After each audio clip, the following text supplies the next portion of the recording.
Welcome to This Just In, the show bringing you the latest advancements in healthcare, strategy, innovation, and public policy. And now, for the fastest voice in healthcare, here's your host, Justin Barnes. Thank you for tuning in. Welcome to This Just In. I'm your host, Justin Barnes. In these episodes, I bring you the latest advancements in healthcare, strategy, innovation, and leadership. As always, we're broadcasting from the This Just In studios on the Business Radio X network, Healthcare Now Radio Network, and our newest broadcast partner, the Health Podcast Network. For today, my 376th episode, we have a great show with a new voice, first-time guest, Kevin Crosby, Managing Director, Healthcare and Life Sciences at TestMu AI. Welcome to the show, my friend. How are you? I'm doing better than I deserve. How's life treating you? Fantastic. I'm down in Sarasota and the weather is about 81 degrees and everybody else has a massive snowstorm hitting them. So I feel blessed and fantastic. Where are you located? Well, I'm in Bozeman, Montana, where we have more cows than people. But I think our weather here is actually better than most of the United States is suffering from right now. But my running line is I live in Bozeman, but my second home is 21C on United Airlines. I'm a 1K guy and have been for years and years. Yeah. Oh, I love it. Well, I love Bozeman. Oh my gosh. I didn't realize you lived there. It's one of my favorite towns, cities. I've skied out there a lot of my life and it's one of the most precious places to be. So it's a special place. My wife and I lived here 30 years ago and it was just very difficult to make a career from living in Montana 30 years ago. But we always yearned to get back. And so we made that happen and moved from the Denver area back here 2 years ago. So feel very blessed to be here. Great people, great place. And we've got Big Sky just an hour away from the house. So it's one of the best ski resorts in North America. So I'm very blessed. It's actually my favorite all-around ski resort, with all things considered, is Big Sky. Between the snow, the people, the food, the lack of lift lines. The lack of lift lines. That was it. Yeah. Yes, the people. Yeah. Absolutely. Fantastic. So I guess my very first question is, where are you calling in from? Now we know. But tell us a little bit about you. Where'd you grow up, college, all that good stuff? Yeah, sure. Well, you probably hear the little Southern drawl out of me. Yeah. I'm originally from Louisiana and Texas, and Texas is where I graduated college. And that's actually where I started my healthcare career. So that was going back a little over 30 years ago. I used to sell inside of the operating room. Working with folks like Baxter, Allegiance, Cardinal Health. I was a custom procedural pack guy, worked with surgeons and surgical teams to build out their custom surgical kits, like their craniotomy pack, their open heart pack, their total hip, total knee. And my brother was actually at IBM. And again, this is going back now 27, 28 years ago. And IBM was looking to invest in the healthcare vertical. And they asked people, hey, do you know anybody that understands healthcare? And he said, yeah, my little brother does. Mm-hmm. And so I looked at it and said, this is interesting to me. So that was my first foray into healthcare technology. It was going back about 27, 28 years ago. I had a 10-year run at IBM Healthcare, and then made the move over to EMC. And while at EMC, I was promoted to the healthcare director. And then, as most of your listeners know, EMC was acquired by Dell, but EMC had a very mature and large healthcare vertical. And so there were two people leaders, myself and my boss, the global GM. And so all of the folks inside of Dell Healthcare wound up rolling up to me and to my boss. And so I had a 17-year run at EMC and Dell, with the last 12 of it being the healthcare director for the Americas. And with that, Justin, I led this team of subject matter experts. So I built and had what I would claim to be the best team inside of Dell, a collection of CIOs, CTOs, nurses, analytics experts, and the like, where we came in and credentialed Dell in the healthcare space and really focused on clinically relevant solutions and driving efficiencies inside of healthcare orgs. Fantastic. I love it. No, you have a long background like I do. I've been doing this now 30 years in healthcare IT. and absolutely love it. So at my early days, I was with my first job out of college was with HBO and Company, and EMC was a big partner of ours in the mid 90s. I don't know if you. Yeah, absolutely. Absolutely. Yeah. And so you're probably like me, where people look at you and say, I don't know you, but I know you. Exactly. Yeah. Exactly. Yeah. With 30 hymns later and things like that, right? Seriously, this is going to be my hymns in a couple months. Is going to be my 26th hymns. Yeah, I think I did skip a couple years. Yeah. In the late 99 or early 2000s, I think, or somewhere in there. There's one that 3 or 4 that I missed, I think. But yeah, I've been to 26 of them. No, you and I are about the same. Yeah, absolutely. We're getting a little long in the tooth, but we're seasoned, right? Exactly. We're seasoned. Gray hair and wisdom. And you can't replace time and seat. No, you cannot. So it brings up my very, great point here. Great transition to my very first question around leadership journeys, are so varied. Certainly, we just talked a little bit about that. What pivotal experience has shaped your perspective as a leader in AI innovation over the last couple of years? Yeah, that's a great question. For me, it was really the moment of realizing that the complexity with software and the data growth in healthcare, with healthcare information going rampant, especially over the last decade, it's really outpaced human capacity. Clinical and technology teams aren't struggling because of lack of talent. There's some of the most talented groups of individuals out there. They're struggling because the cognitive load is just too much. And I think this. Look at healthcare information. It's growing at roughly 40% a year. There just isn't enough time for doctors and clinicians to consume that, especially in healthcare delivery. They just can't match that pace. So that's what really kind of changed my whole leadership philosophy. I stopped seeing AI as a way to replace the experts, which is kind of, I think, what a lot of us thought about when the advent of AI came out, and started really seeing it as a way to absorb the complexity and be an adjunct to the human interaction. So now, my job isn't just leading people. It's about designing systems that can help humans scale without burnout, which, as we see, unfortunately, far too frequently in healthcare, especially healthcare delivery. Absolutely. Great perspective, and very good points. And I think even I don't know the stat off the top of my head, but my most frequent guest is actually John Halamko's the president of Mayo Clinic Platform. John, he talks about how more information is created every 30 days in healthcare than has been created in the last 7 years. I mean, information wise, there's no way you can go through it all. And I don't know the exact stat, but that's the point is there's no way you can go through an inkling of it, So this is where, using AI to find the most germane and relevant aspects of research to be top of mind and keep it top of mind is how the experts are doing it today. And everybody's going to be doing it in the future. But 100%. Yeah, it's definitely not a replacement, Justin. It's an adjunct, right? Absolutely. It needs to become an extension of how they're practicing medicine. You got it, 100%. And I met you through our good friend, Tony Nunes. I know you've known Tony for a long time. Tony's been a close friend of mine for now a couple years. Most people I know, I've actually, like you, have known for probably 25, 30 years. Tony's one of my new friends in healthcare, and I've only known him for probably 2 or 3 years now.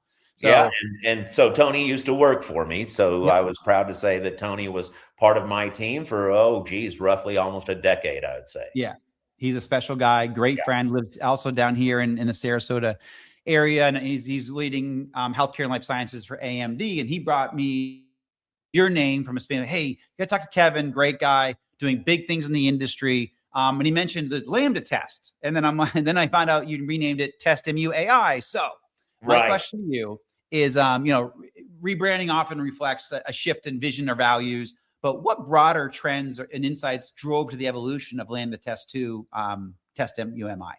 Yeah, I wouldn't say it was a change in any kind of values, and the vision has been sound. It's been really just kind of the evolution of the vision. So it really came down to the hard truth, Justin, that testing just can't be a step at the end of the line anymore. So when you look at how AI is generating code at lightning speed, and when we think about healthcare delivery being so centered around COTS or off-the-shelf applications, the EMRs and the PACS apps are pushing releases nonstop. The old manual and static scripts just break or just unfortunately become a huge bottleneck for the organization. So that's how we, decided to move from Lambda test to TestMu AI, because we're moving from test execution to really agentic quality. And so we're building an intelligence layer where the system actually reasons about change and risk in real time. Think about all the amazing capabilities with things like Gen AI, with OpenAI, Gemini, Claude, Anthropic. And so we at TestMu AI have been able to leverage all these tools to create something really very special for quality engineering. So the name basically is us planting a flag in the ground for the new era of AI-driven validation. Okay. I love it. I know AMD is your big partners with AMD, which is very cool in itself too. Absolutely. Yeah, they definitely have become that force multiplier for us when we look at compute and how we support our clients. Yep. Well, congratulations. So I guess kind of building off your last answer there, in today's landscape of continuous testing and AI-driven validation, what emerging problems do you believe companies should be focusing on today and solving? Yeah, great question. We call it at TestMu AI really the silent failures. That's really what keeps me up, Justin. So, AI doesn't always per se crash. Sometimes it just starts giving quote unquote plausible answers, but they're wrong, right? And so companies need to just stop checking if a button works and start really validating behavior. We need AI validating AI, where agents can monitor other agents across the entire pipeline, the entire continuum. And if you don't have that layer of continuous reasoning and validation, then all this increase of speed and go to market is just amplifying your risk at the end of the day. So one of the cool things that I'm super excited about, and frankly, one of the reasons, Justin, that I made the switch over from Dell Technologies to TestMu AI is a couple of things. One, we see a proclivity towards SaaS models inside of healthcare, and especially healthcare delivery. They have more of an appetite to consume software as a service than they do to propagate and proliferate their data center footprint. So if they have their druthers, they would rather go with a SaaS model than an on-prem solution. And that's one of the boxes that we tick at TestMu AI. But the other big one is AI. And how are you meaningfully leveraging AI? And so one of the things that I'm most excited about with TestMu AI is our new actual agent-to-agent validation solution. So we've taken all of those LLMs that I just mentioned, and we've created a tool that runs a multitude of different scenarios for AI agents, and it gives them basically a pass-fail. It identifies what the strengths and the weaknesses are, what the areas to improve, and the recommendations for those areas to improve. So that's one of the things that we're just really excited about as we see agents like chatbots, phone caller agents inside of the contact centers and things like that start taking hold. Is let's make sure that we're validating these and make sure that they're performant and not causing any kind of strife for the workflows. Yeah, no, I love that. Very innovative. So let's kind of go down the path of from a product development standpoint. So from your vantage point, how do you see AI evolving the way companies approach product development and customer experience? That's a great question. We're seeing the distance between an idea and a finished product completely shorten, completely collapse, right? But there's a lot of danger in that because we're building faster than we can actually think through the impact of it sometimes. So it's really, the future is all about having that quote unquote feedback driven development.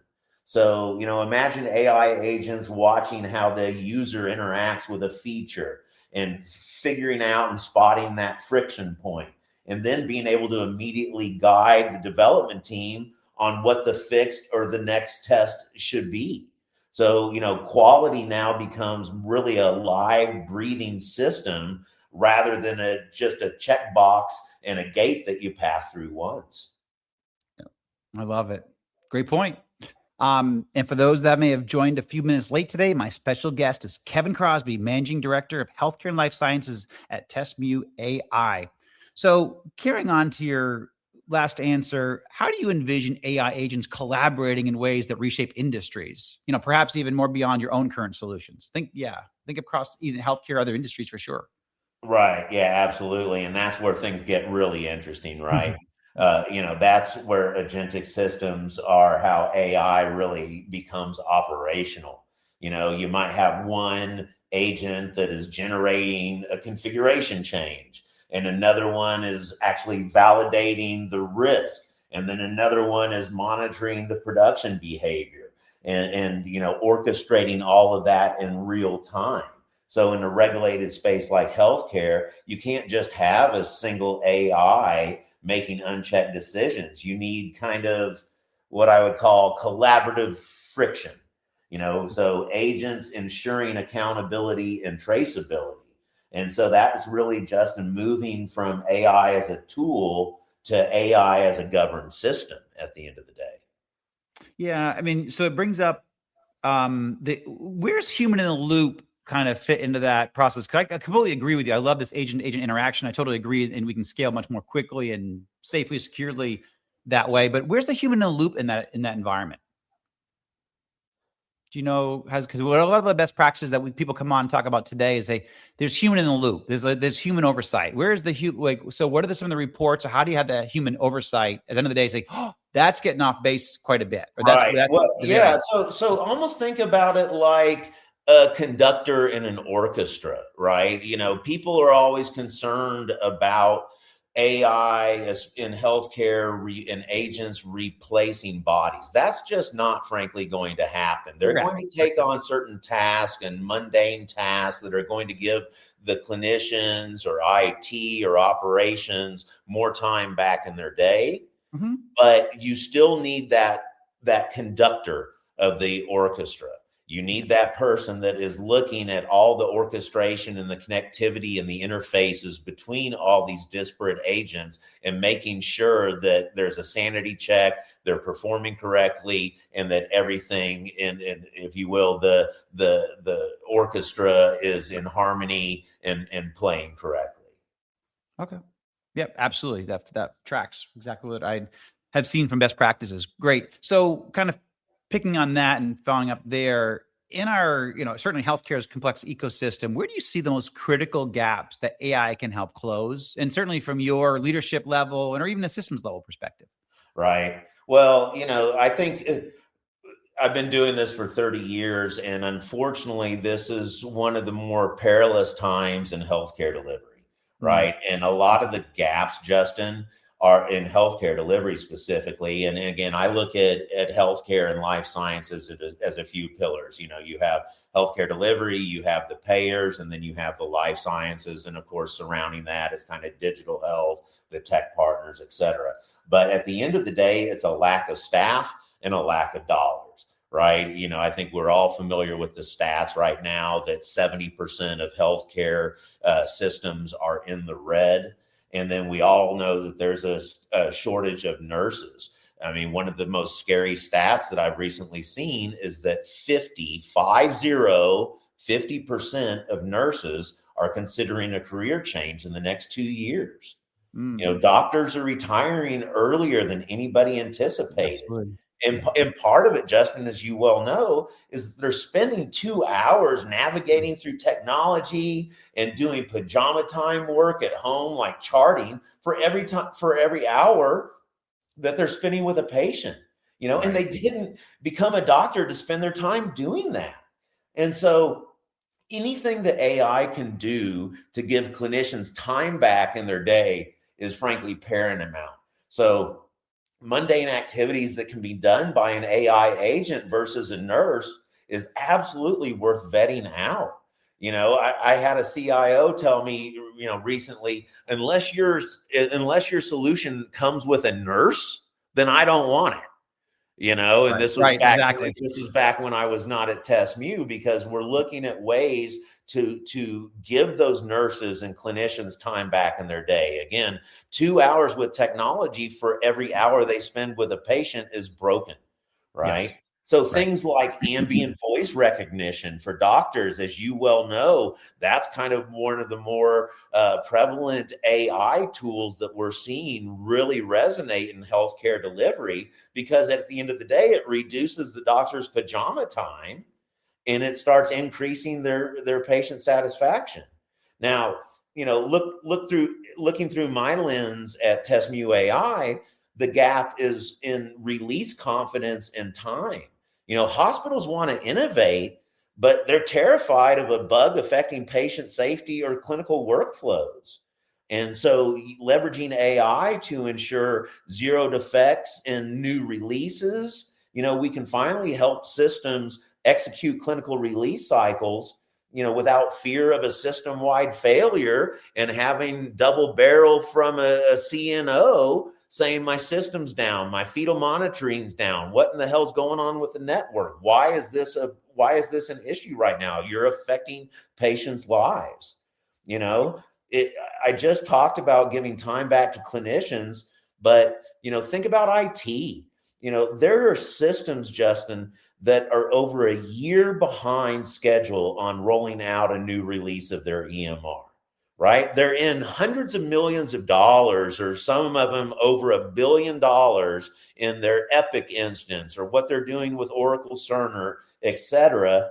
And they're not even realizing the benefit and the amazing stuff that the EMRs have developed, because they just don't have the time to meet an upgrade window. And so IT is working super hard just to keep the lights on, and testing shouldn't be a bottleneck, but that's the bottleneck for getting these new releases out. Because I actually want to touch on your partnership with AMD real quick. So almost like lightning round now. So, the partnerships between, AI companies and hardware innovators like AMD can shape entire industries. And we've seen that across the board. So from your strategic perspective, what makes your partnership with AMD genuinely transformational? Right. Yeah, it's a great question. It's about co-design and being that force multiplier with the two companies. So, running multi-agent orchestration, massive simulations, it's incredibly compute heavy. And that's why, if you look at AMD, for example, they've absolutely been crushing it with their stock price. Right. And so when we align the software, which is ostensibly the agentic brain, with the hardware that's actually optimized for those workloads, like what AMD brings to the table, we unlock a level of speed and scale that was just impossible a few years ago. So if you look, Justin, at our SaaS environment, which lives inside the Azure cloud, due to the performance and reliability we see out of AMD, 100% of our processors that support our customer environments are AMD. Wow. That's a testament right there. That's impressive. Yeah. Very nice. So we have conferences coming up. I got Vive in a couple of weeks. HIMSS is coming up right after that, a couple of weeks after that. So, talk about your strategy there. I know obviously you came from some Dell, so different perspective, but TestMu and what are you guys thinking about for HIMSS? And then, later on in the year, what conversations do you want to have there? But also, what do you believe we should be having in these gatherings to drive meaningful change? Right. Yeah. And again, we'll have a couple presents at HIMSS. We'll be in the new exhibitor pavilion. We'll also be downstairs with a kiosk in the AI pavilion. And, again, the question shouldn't be, how do we use AI in our hospital? It should be really, how do we validate these AI native systems so they can be safe and evolve? So at HIMSS, Justin, I really want to just talk about building a resilient healthcare environment that can handle that rapid change. And at the end of the day, improve patient outcomes and clinical workflows. And of course, we don't want to ever, compromise patient trust in that workflow. So really thinking about the quadruple aim and how we align to that. That's fantastic. Yeah, I love it. What else are you thinking about? So HIMSS obviously coming up for you. Any of the shows that are big in your industry that you think you want to tackle? Or we just got back from the AWS event, and then there's a couple of shows in Europe that I'll be heading over to this year. And of course, Vive and Health are paramount to us and what we're doing, and then AHIP for the insurance company. So Sure. we'll be there as well. So as we're really having this maniacal focus in on the healthcare and life sciences space, keep an eye out for the older gray-haired guy that you don't know, but you know. That's awesome. I love it. Yeah, I'm going to close here. But you were at reInvent and back in December in Vegas? Yep, absolutely. I did that crazy slide from Datadog. Yeah, I love it. That's cool. Oh, I didn't realize that. Yeah, I was there. I'm very close partners with AWS. So fantastic. Well, Kevin, thank you so much for joining me today. I truly appreciate you taking time out of your busy schedule to join us. I know you even fit in this show between meetings on your end. So thank you. And a big thank you to all my listeners and supporters who voted us 2024 Podcast of the Year. We're so grateful. Please tune in to this show as it broadcasts weekdays at 2:30 p.m. Eastern, 11:30 a.m. Pacific. As always, you can track me at HIT Advisor on Twitter and then also LinkedIn at Justin T. Barnes.